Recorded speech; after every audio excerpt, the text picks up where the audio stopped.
നായിന്റെ മോനെ, നിന്റെ അമ്മയും അപ്പനും അപ്പൂപ്പനും ഒക്കെ കുളിച്ചത് നിളയിലാണടാ.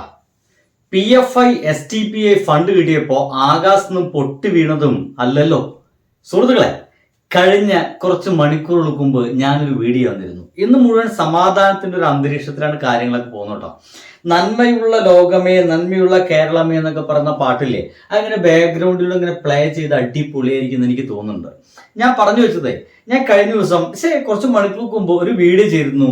സംഘികൾ ഗംഗ പോലെ നശിപ്പിക്കുമോ ഭാരതപ്പുഴ എന്ന് പറഞ്ഞുകൊണ്ട് ഒരു പ്രകൃതി കൺസേൺ ആയിക്കൊണ്ട് നമ്മുടെ ഭാരതപ്പുഴയിൽ കുംഭമേള പോലെയുള്ള ഒരു സംഗതി നടന്നായിരുന്നു.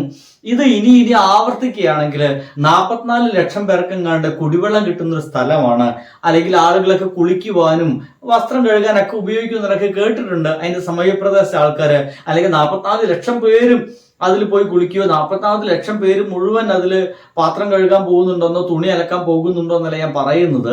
പക്ഷെ കുറച്ച് പേരൊക്കെ, ഒരു 10-20 പേരെങ്കിലും അല്ലെങ്കിൽ 4-5 പേരെങ്കിലും പല കരയിൽ അതൊക്കെ ഉപയോഗിക്കുന്നുണ്ടായിരിക്കും. എന്തൊക്കെയായാലും ഇത് കുടിവെള്ളമായിട്ട് അതിനെ ഉപയോഗിക്കുന്നുണ്ട് എന്ന കാര്യത്തിൽ സംശയമൊന്നുമില്ല.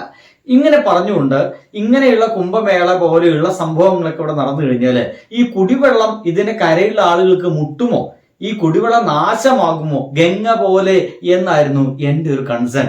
ഇത് ഞാൻ പങ്കുവെച്ചൊരു വീഡിയോ വെച്ചിരുന്നു. അതിന്റെ താഴത്ത് എനിക്ക് വന്ന കമന്റ് ആണ് സുഹൃത്തുക്കളെ ഞാൻ ആദ്യം വായിച്ചത്. ഒന്നുകൂടി ഉണ്ട്, ഒരു ദിവസമെങ്കിലും ഗംഗാ നദി നീ കണ്ടിട്ടുണ്ടോ? എന്റെ കൈവാക്കിന് വന്നു നിന്നാൽ കരണക്കുട്ടി അടിച്ചു പൊളിക്കും പന്നി എന്നുകൂടി ആ ഒരു പ്രിയ സുഹൃത്ത്, അദ്ദേഹം ഒരു പക്ഷേ ഗംഗാ നദിയെ അമ്മയായിട്ടും ഗംഗാ നദിയെ പുണ്യ നദിയായിട്ട് കാണുന്നുണ്ടായിരിക്കും. ഞാൻ ഏത് നദിയായാലും, ലോകത്തുള്ള ഏതൊരു നദിയായാലും അതിനൊക്കെ കുടിവെള്ള സ്രോതസ്സായിട്ടാണ് കാണുന്നത്. നമ്മുടെ ഭൂമിയിൽ അത്യാവശ്യം വേണ്ട ഒന്നാണ്, അത് സംരക്ഷിക്കപ്പെടേണ്ട ഒന്നാണ്. അതിലേക്ക് പൂജാദ്രവ്യങ്ങളും ഹവിസുകളും നെയ്യും പാലും മൂത്രവും ഇനിയിപ്പോ വീട്ടിലൊക്കെ പൂജ നടന്നതിന്റെ പാത്രങ്ങളും അഴുക്കുകളൊന്നും കൊണ്ടുപോയിടേണ്ട സ്ഥലമല്ല എന്നാണ് ഞാൻ ഇന്നും എന്നും എപ്പോഴും കരുതാൻ പോകുന്നത്. ഞാൻ അങ്ങനെ തന്നെ കരുതുകയുള്ളൂ, അതൊരു സംശയമില്ല. നിങ്ങൾക്ക് വേണമെങ്കിൽ അത് പൂജിച്ചോളൂ. എന്തായാലും എനിക്കത് ഏറ്റവും പുണ്യമായ നദി തന്നെയാണ്. എങ്ങനെ പുണ്യമായ നദിയാണ്? കുടിവെള്ള സ്രോതസ്സാണ്, മനുഷ്യന്റെ ജീവജലമാണ് ആ ഒഴുകിക്കൊണ്ടിരിക്കുന്നതെന്നാണ് ഞാൻ എന്നും പറയാൻ പോകുന്നത്. ഇങ്ങനെ വീഡിയോ ചെയ്ത സമയത്ത് ചോദിച്ച ചോദ്യങ്ങള്, എടാ പണ്ട് കാലത്ത് ഇത് ഉപയോഗിച്ചിരുന്നില്ലേ, അതായത് ഞാൻ പറഞ്ഞ സംഗതിയൊക്കെ തെറ്റാണ് എന്നാണ് പല ഈ ഒരു മഹാനുഭാവൻ എന്നോട് പറയാൻ ശ്രമിക്കുന്നത്. എന്തായാലും ആ മഹാനുഭാവന് ഞാനൊരു പോസ്റ്റ് ഇങ്ങനെ കാണിച്ചു തരാം. ഇത് കണ്ടിട്ടില്ലെങ്കിൽ ഞാൻ എന്ത് ചെയ്യാം, ഇതിവിടെ ഇങ്ങനെ ചെറുതായിട്ട് കോട്ട് എഴുതിയിരിക്കാം. ഇത് CPCB എന്ന് പറയുന്ന ഒരു സംഗതി ഉണ്ട്. ഇനി അത് എന്താന്ന് കൂടി പറഞ്ഞുതരാം. സെൻട്രൽ പൊല്യൂഷൻ കൺട്രോൾ ബോർഡ് എന്ന് പറയും. Central pollution control board. ഒന്നുകൂടി ആവർത്തിച്ച് പറഞ്ഞത്, സെൻട്രൽ ആണ്, കേരള അല്ല. ഇവരുടെ 2025 റിപ്പോർട്ട് അനുസരിച്ച് പറയുന്നത് മഹാകുംഭമേളയിലെ ആ ഒരു വെള്ളം കുളിക്കാം. High levels of facial coliform bacteria and high biological oxygen demand will remain concern in polluted structures എന്ന് കൃത്യമായിട്ടും പറഞ്ഞിട്ടുണ്ട്. ഇനി ഇത് മനസ്സിലാവുന്നില്ലെങ്കിൽ ഞാൻ അതിനൊന്ന് വൃത്തിയായിട്ട് മലയാളീകരിക്കാമെന്ന് വിചാരിക്കുന്നു. ഇപ്പോൾ ഞാൻ പറഞ്ഞത് ഗംഗാ നദി അപമാനിക്കാൻ പറഞ്ഞു എന്ന രീതിയിൽ അല്ല സുഹൃത്തെ. ഗംഗാ നദി എന്ന് പറയുന്നത് പുണ്യമായ നദിയായിട്ട് കാണുന്ന ആളുകളുണ്ടെങ്കിൽ അങ്ങനെ കാണട്ടെ എന്ന് തന്നെ ഞാൻ ആഗ്രഹിക്കുന്നത്. അങ്ങനെ തന്നെ കണ്ടുപോകട്ടെ. പക്ഷേ അങ്ങനെ പുണ്യ നദിയായിട്ട് ഏതെങ്കിലും ഒരു ജലസ്രോതസ്സിനെ കാണുന്നുണ്ടെങ്കിൽ അതിനെ സംരക്ഷിക്കേണ്ടത് നമ്മുടെ ചുമതലയാണ്.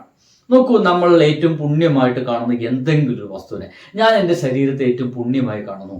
രാവിലെ എഴുന്നേറ്റ് കുളിക്കേണ്ടത് എൻ്റെ ആവശ്യമാണ്. ഈ ശരീരത്തെ വൃത്തിയായിട്ട് സൂക്ഷിക്കേണ്ടത് എൻ്റെ ആവശ്യമാണ്. അതിന് ഏറ്റവും പരിശുദ്ധിയായിട്ട് കൊണ്ടുനടക്കേണ്ടത് എൻ്റെ ആവശ്യമാണ്. അങ്ങനെയാണെങ്കിൽ നമ്മൾ ഏറ്റവും പുണ്യമായിട്ട് വല്ല നദിയോ മറ്റോ കാണുന്നുണ്ടെങ്കിൽ അതിനെ നോക്കേണ്ടത് നമ്മുടെ ചുമതലയാണെന്ന്, നമ്മുടെ മാത്രം ചുമതലയാണ്. അതിനെ പുണ്യമായിട്ട് കാണുന്ന ആളുകളുടെ മുഴുവൻ ചുമതലയാണ്. അല്ലാതെ ഇത് അമ്മയാണെന്നും പുണ്യമാണെന്നും ദേവിയാണെന്നും പറയും ചെയ്യുക, എല്ലാ വേസ്റ്റും അവിടെ കൊണ്ടുപോയി തട്ടുക എന്ന് പറയുന്ന പരിപാടി അത് എനിക്ക് അങ്ങോട്ട് ദഹിക്കുന്നില്ല. അതെങ്ങനെ ശരിയാകുമെന്നാണ് ഞാൻ ചോദിക്കുന്നത്. എന്തൊക്കെയായാലും ഗംഗാ നദിയുടെ മലിനീകരണം ഈ അടുത്ത കാലത്ത് ഇന്ത്യ നേരിടുന്ന ഏറ്റവും വലിയ വെല്ലുവിളികൾ ഒന്നെന്നാണ് ഇപ്പോൾ എനിക്ക് ഗൂഗിൾ ചുമ്മാ ഒന്ന് തപ്പി നോക്കിയപ്പോൾ കിട്ടിയത്.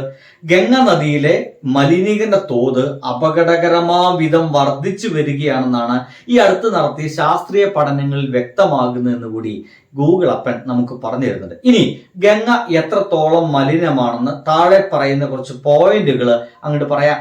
ഒന്ന്, ബാക്ടീരിയയുടെ അളവ് എന്ന് വെച്ച് കഴിഞ്ഞാല് ഫേക്കൽ കോളിഫോം ബാക്ടീരിയ എന്നൊക്കെ പറയും. കോളിഫോം ബാക്ടീരിയ മനുഷ്യ വിസർജ്യം. ഇനിയിപ്പോ ഇത് എങ്ങനെ കോളിഫോം ബാക്ടീരിയ ഉണ്ടാവുന്നത്? മനുഷ്യ വിസർജ്യം, പച്ച മലയാളത്തിൽ പറഞ്ഞ അപ്പി, ഇനി ഒന്നുകൂടി പറഞ്ഞു തരാം, തീട്ടം. മനുഷ്യ വിസർജ്യത്തിലൂടെ നദിയിലെത്തുന്ന ബാക്ടീരിയകൾ പലയിടത്തും അനുവദനീയമായ പരിധിയേക്കാൾ കൂടുതലാണ്. എങ്ങനെ കൂടുതലാണ്? 100 ഇരട്ടിയിലധികം കൂടുതലാണ്. അതായത് കുളിക്കാൻ ഉപയോഗിക്കുന്ന വെള്ളത്തിൽ 100 മില്ലി ലിറ്ററിൽ 500-ൽ താഴെ ബാക്ടീരിയകളെ പാടുള്ളൂ എന്നാ പറയുക. വാരാണസി, കാൺപൂർ തുടങ്ങിയ നഗരങ്ങളിൽ ഇത് ലക്ഷക്കണക്കിന്, 500 അല്ല, ലക്ഷക്കണക്കിനാണ്. ഒരു 100 മില്ലി ലിറ്റർ വെള്ളം എടുത്തു കഴിഞ്ഞാൽ അത് ലക്ഷക്കണക്കിന് ബാക്ടീരിയ ആണുള്ളത്. ഒരു 100 ഉള്ളൂ, 100 മില്ലി ലിറ്റർ എടുത്തു കഴിഞ്ഞാൽ അത് 500 ബാക്ടീരിയ ഉള്ളൂ വിചാരിക്കാം. ആ വെള്ളം കുളിക്കാനൊക്കെ ഉപയോഗിക്കാം, കുടിക്കാൻ ഉപയോഗിക്കരുത്. അത് അപകടം. ഇതാ ഞാൻ പറഞ്ഞുള്ളൂ, ഇങ്ങനെ അപകടം ഉണ്ട് എന്ന് റിപ്പോർട്ടുകൾ ഉണ്ടെന്ന്. എന്തായാലും നമ്മുടെ സെൻട്രൽ പൊല്യൂഷൻ കൺട്രോൾ ബോർഡ്, ഞാൻ പറയുന്നത് കേരളത്തിലെ ഏതെങ്കിലും ബോർഡ് ഉപയോഗിച്ച് ഉണ്ടാക്കിയതല്ല, സെൻട്രലാണ് ഇങ്ങനത്തെ ഒരു ലിസ്റ്റ് ഇറക്കിയിട്ടുള്ളത്. സംഗതി എന്തുവാണ്? CPCB റിപ്പോർട്ടുകൾ പ്രകാരം മിക്കയിടങ്ങളും വെള്ളം കുളിക്കാൻ പോലും യോഗ്യമല്ല എന്നാണ്. മനസ്സിലായ? കുളിക്കാൻ പോലും യോഗ്യമല്ലാത്ത വെള്ളം, എൻ്റെ പൊന്നു സുഹൃത്ത്, അതെങ്ങനെ കുളിക്കും? ഇപ്പോഴത്തുള്ള ഗംഗാ നദിയുടെ അവസ്ഥയാണ് ഇത്. ഇതിപ്പോ ഞാൻ അവിടെ പോയി കാണണോ എന്നൊക്കെ ചോദിച്ചു കഴിഞ്ഞാൽ എന്താ ഞാൻ ഇതിനൊക്കെ ഉത്തരം പറയേണ്ടത്?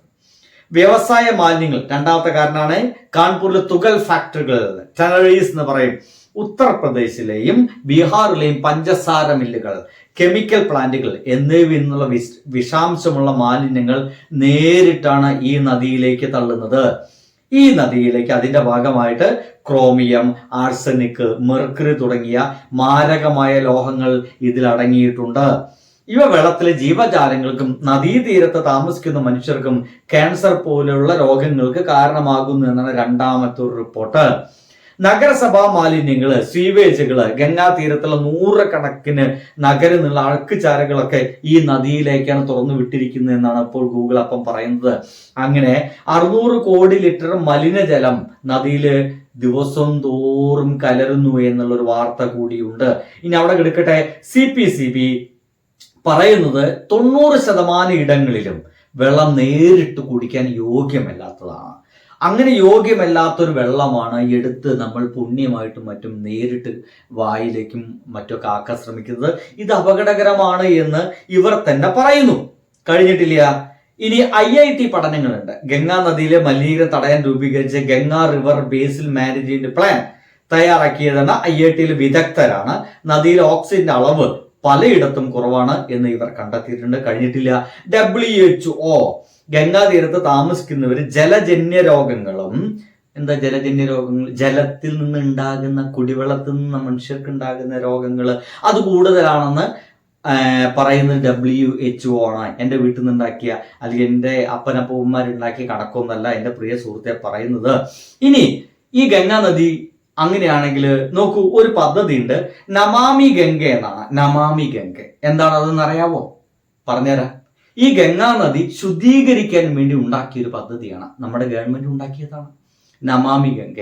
ഈ ഗംഗാ നദി ആൾറെഡി ശുദ്ധീകരിക്കപ്പെട്ട നദിയാണെങ്കിൽ, ആൾറെഡി ഒരു നല്ല നദിയാണെങ്കിൽ എന്തിനാണ് എൻ്റെ പൊന്നു സുഹൃത്തെ ഈ ഗംഗാ നദി ശുദ്ധീകരിക്കാൻ വേണ്ടിയിട്ട് വീണ്ടും ഒരു പദ്ധതി കൊണ്ടുവരുന്നത്? ഇനി അതിനെപ്പറ്റി കൃത്യമായിട്ട് നിങ്ങൾക്ക് അറിയണോ? പറഞ്ഞുതരാം.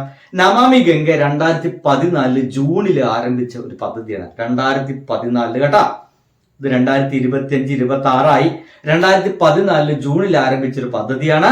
ഫ്ലാഗ്ഷിപ്പ് പ്രോഗ്രാം എന്നാണ് ഇതിന്റെ പേര്. 20,000 കോടി രൂപ, 1-2 അല്ല സുഹൃത്തെ, 20,000 കോടി രൂപയാണ് സർക്കാർ ഇതിനു വേണ്ടി അനുവദിച്ചിട്ടുള്ളത്. ഭീമമായ തുകയാണ്. അങ്ങനെ ഭീമമായ തുക ഒരു നദി സംരക്ഷിക്കാൻ വേണ്ടി ചെലവഴിക്കുന്നുണ്ടെങ്കിൽ ആ നദി എത്രത്തോളം മലിനപ്പെട്ടു പോയിരിക്കുന്നു എന്ന് ആലോചിച്ച് നോക്കിയേ. അപ്പൊ മലിനപ്പെട്ടു പോയത് കൊണ്ടല്ലേ അത് സംരക്ഷിക്കുവാനും മലിനീകരണം തടയാനും വേണ്ടിയിട്ടൊക്കെ പണം ചെലവഴിക്കേണ്ടി വരുന്ന ഒരു ഗവൺമെന്റിന്. അപ്പൊ ഞാൻ പറഞ്ഞതിൽ വില തെറ്റുള്ളൂ. വെറുതെ എൻ്റെ അപ്പനും എൻ്റെ അപ്പൂപ്പനും മണ്ണിലേക്ക് എന്നോ പോയി കഴിഞ്ഞ ആൾക്കാരൊക്കെ തെറി പറഞ്ഞുകൊണ്ട് എന്താണ് ഒരു കാര്യം? യാഥാർത്ഥ്യത്തെ യാഥാർത്ഥ്യമായിട്ട് മനസ്സിലാക്കാനുള്ള ഒരു മനസ്സിലെങ്കിലൊക്കെ വേണ്ടേ? സംഗതി കഴിഞ്ഞിട്ടില്ല. ഈ പദ്ധതിയുടെ പ്രധാന പ്രവർത്തനങ്ങൾ എന്തൊക്കെ നോക്കിക്കോളൂ. ഒന്ന്, 8 തൂണുകൾ എന്നൊക്കെ അതിൽ അത് പറയുന്ന സംഗതി മലിനജല ശുദ്ധീകരണമാണ് ഒന്ന്. പിന്നെ STPകൾ എന്ന് പറയുന്നുണ്ട്, സ്വീവേജ് ട്രീറ്റ്മെന്റ് പ്ലാനുകൾ. പിന്നെ നദീതട വികസനം, നദി ഉപരിതല വികസനം, ഗംഗയിലെ ഡോൾഫിനുകൾ, ആമകള്, മറ്റ് അപൂർവ മത്സ്യങ്ങൾ എന്നിവയെ സംരക്ഷിക്കുന്ന നടപടികൾ. ഇങ്ങനെ പറഞ്ഞുകൊണ്ട് കുറേ പദ്ധതികളുണ്ട്. ഇങ്ങനെയൊക്കെ ചെയ്തുകൊണ്ട് ഈ നദിയെ സംരക്ഷിക്കുകയും ഇതൊരു നല്ലൊരു നദിയാക്കി മാറ്റാനുള്ള ശ്രമമാണ്. ഈ നദി ആരാധിക്കാത്ത ജനങ്ങളൊക്കെ നമ്മുടെ ലോകത്തുണ്ട്. നമുക്ക് ഈ മറ്റു കൺട്രീസിൽ നോക്കിക്കഴിഞ്ഞ് ഈ നദിയെ ഇങ്ങനെ പുണ്യ നദിയായിട്ടൊന്നും കാണാത്ത, അത് കുടിവെള്ള സ്രോതസ്സാണ് എന്ന് ചിന്തിക്കുന്ന ആളുകളൊക്കെ ലോകത്തുണ്ട്. അത്തരം നാടുകളെ നദി എന്ന് ആലോചിച്ച് നോക്കി. ഒരാൾ പോലും വേസ്റ്റ് ഇടില്ല, ഒരാൾ പോലും ഒരു കുപ്പിയുള്ള അതിലേക്ക് വലിച്ചെറിയില്ല. നമ്മൾ കഴിച്ച മിഠായിയുടെ കടലാസ് പോലും നദിയിലേക്ക് വലിച്ചെറിയില്ല. നമ്മളോ? അപ്പൊ ചുരുക്കി പറഞ്ഞ സിവിക് സെൻസ് എന്ന് പറയാം. സിവിക് സെൻസ് അത് നമുക്കില്ല. വിദ്യാഭ്യാസം കുറവാണ്, ഇത് അവിടെ ഇടാൻ പാടില്ല എന്ന് പറഞ്ഞാൽ അവർക്ക് അത് അറിയില്ല. അതിഭീകരമായിട്ടുള്ള അവസ്ഥയാണ്. നോക്ക്, കർണാടക എന്ന് പറയുന്ന ഈ അടുത്ത സ്റ്റേറ്റിലേക്ക് കഴിഞ്ഞ ദിവസങ്ങളിൽ ഹംപി കാണാൻ പോയ എൻ്റെ അവസ്ഥ ഞാൻ കണ്ടത്, തെരുവിൽ ഈ വഴിയരികിൽ തൂറാനിരിക്കുന്ന ആളുകളെയാണ്. എനിക്ക് 5 രൂപയ്ക്ക് തന്ന ഒരു ചായ ഗ്ലാസ് എന്ന് പറയുന്നത് നമ്മുടെ നാട്ടിലത്തെ പോലെ കുപ്പി ഗ്ലാസോ സ്റ്റീൽ ഗ്ലാസോ അല്ല സുഹൃത്തുക്കളെ. സാധാരണ 1 രൂപയ്ക്കും മറ്റൊക്കെ നമ്മുടെ നാട്ടിലത്തെ ചിലപ്പോൾ ഈ നിൽപ്പൻ കള്ളുടിയന്മാർ വാങ്ങിച്ചുകൊണ്ട് വന്ന ഒരു വെളുത്ത ഗ്ലാസ് ഉണ്ട്, പ്ലാസ്റ്റിക് ഗ്ലാസ്, 1 രൂപയ്ക്ക് കിട്ടും. അതിന്റെ ചെറിയ രൂപത്തിലുള്ള ഒരു ഗ്ലാസ്സിലാണ് എനിക്ക് ചൂടുള്ള ചായ ഒഴിച്ചു തന്നെ. അതിലങ്ങനെ ചൂടുള്ള വസ്തുക്കൾ ഒഴിച്ച് കുടിക്കാൻ പാടില്ല എന്ന് പറയുന്ന ഒരു സാമാന്യ ധാരണ പോലും, ഒരു അറിവ് പോലും ആ പാവങ്ങൾക്ക് ഇല്ലാത്തതുകൊണ്ടാണ് അവരതങ്ങനെ തരുന്നത്. നമ്മുടെ നാട്ടിൽ അങ്ങനെ ചായ കൊടുക്കുമോ? പച്ച മലയാളത്തില് നമ്മുടെ നാട്ടിൽ അങ്ങനെ ചായ കൊടുക്കുമോ? കൊടുക്കില്ല. ചായ ഇപ്പൊ അറ്റ്ലീസ്റ്റ് ഒരു കടലാസ് കൊണ്ട് എന്നൊക്കെ പറയുന്ന ഒരു ഗ്ലാസ്സിലേക്കൊക്കെ ആക്കി കൊടുക്കാൻ നമ്മൾ പഠിച്ചിട്ടുണ്ട്, അല്ലെങ്കിൽ അത്തരം ഒരു ബോധോദയത്തിലേക്ക് നമ്മൾ മാറിയിട്ടുണ്ട്. ഇപ്പോൾ ഈ കർണാടകയിൽ പോലും അത് മാറിയിട്ടില്ല എന്നുള്ളതാണ്. അപ്പൊ ഇങ്ങനെയുള്ള യാഥാർത്ഥ്യങ്ങൾ പറയുമ്പോൾ എൻ്റെ അപ്പൂപ്പനൊക്കെ വിളിച്ചിട്ട് കാര്യമില്ല. യാഥാർത്ഥ്യങ്ങൾ മനസ്സിലാക്കുകയും അതിന്റെ ഭാഗമായിട്ട് നമ്മൾ മുന്നോട്ട് പോകുമ്പോഴല്ലേ നമ്മൾ മനുഷ്യരായിട്ട് മാറുന്നത്. എന്തായാലും എനിക്കിതൊക്കെ തന്നെ പറയുള്ളൂ, ബാക്കി നിങ്ങൾ പറയാം. ബൈ.